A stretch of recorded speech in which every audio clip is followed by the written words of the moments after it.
May I sit here?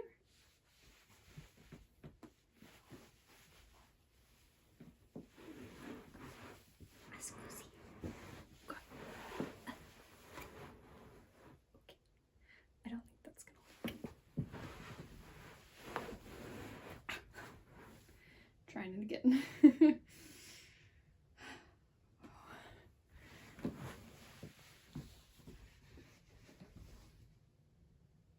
Okay, this position apparently works. Hello everyone, I'm Michaela Kathleen, and in this video, I'm doing my November reading wrap-up with Bobo. Stop trying to attack me. I read 5 books in November, starting with Anxious People by Fredrik Backman. This was my 5th Fredrik Backman book. I've been reading one of his books every year for the past 5 years.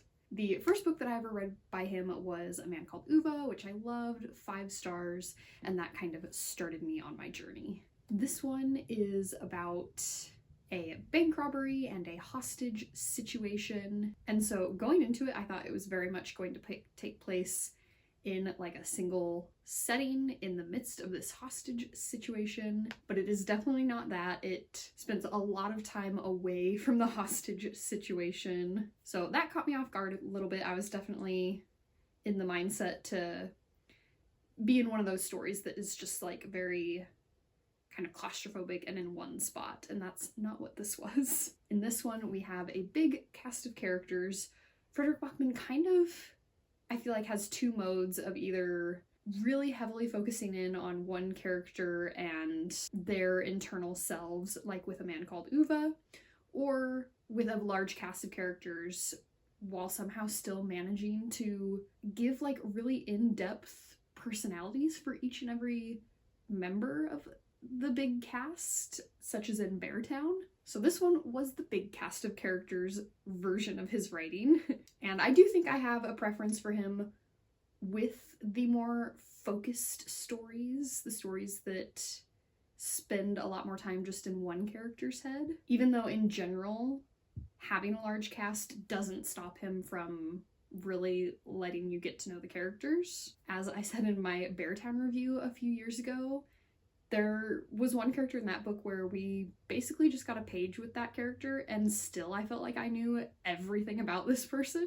And I will say with this one, with Anxious People, he doesn't quite reach that level of being able to make you feel like you know everything about a character from just a paragraph. This one was interesting. It was typical Backman kind of viewing imperfect people in a way where you just still really love them. Although again, he wasn't doing it as well in this one as in previous ones. I felt like this was the first one where at the beginning I was getting a little bit annoyed and frustrated with how he was writing about young people. He was kind of playing into the generational fight thing, and it was just kind of slightly annoying at the beginning of the story. But that did get better as the story went on. Also, in classic Backman style, the story is pretty slow. It's not like super exciting necessarily, but it's just very heartfelt. I did enjoy part of the story that took place away from the hostage situation was the like police interviews after the fact, which was really giving me vibes of a book called Kids of Appetite by David Arnold, which is one of my all-time favorite books. So I did really appreciate those vibes. And so yeah, overall another enjoyable Backman read for me. This was definitely not my favorite of his. My favorite is still Ove. I can't really decide. Right now I have Beartown at like the bottom of my Backman stack, but that one is a series, so I'm going to reread it eventually. And so we'll just have to see where this one lands when I've done my like Beartown reread. It's kind of near the bottom of the stack, I think.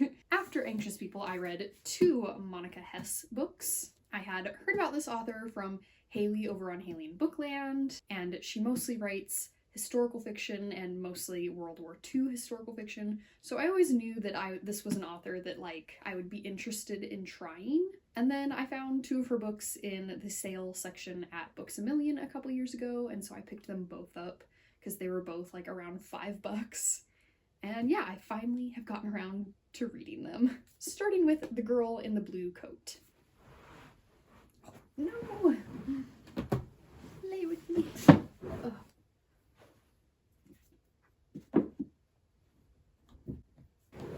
It is a tight fit. So this one takes place in Amsterdam, and our main character is kind of working within the black market to earn money and get her family food. And at the beginning of our story, one of her customers pulls her into her house and reveals that she has been hiding a Jewish girl who has gone missing, and asks our main character if she will help to find her. And from there, it's kind of a twisty, curvy mystery to figure out where this girl went. And this one for me was just fine. The writing style was just fine. It wasn't like super engaging. It is, of course, a worthy and important story, and I do think it's like done well enough. It just wasn't the most engaging historical fiction that I've read. I did really enjoy the ending. The ending came together nicely. It was informative. I learned new things, despite the fact that I have read a lot of World War II historical novels. And so yeah, this one was just a perfectly adequate read. But between the two, I definitely preferred They Went Left.